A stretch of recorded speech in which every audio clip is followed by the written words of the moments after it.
ప్రతి యుగానికి ఒక యుగ పురుషుడు జన్మించి లోకాన్ని కాపాడతాడు అని చెప్పేవాళ్ళు. అటువంటి దాన్ని సత్యం చేస్తూ రాములు వారు, శ్రీకృష్ణులు ఈ భూమిపైన స్వయంగా మానవ రూపంలో జనించి మనకి ఎలా జీవించాలి, ఎలా ప్రవర్తించాలి అని గొప్ప రామాయణం అనే గొప్ప కావ్యం ద్వారా మనందరికీ అందించారు. వారి జీవిత చరిత్ర నేటికి అందరికీ ఆచరణీయమే.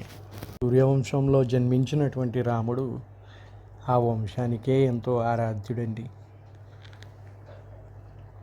ఈ వంశానికి చెందిన ప్రముఖుల్లో దిలీపుడు, రఘువు. వీరిలో రఘువు ఇచ్చిన మాటకు కట్టుబడిన వ్యక్తి ప్రసిద్ధిగాంచాడు.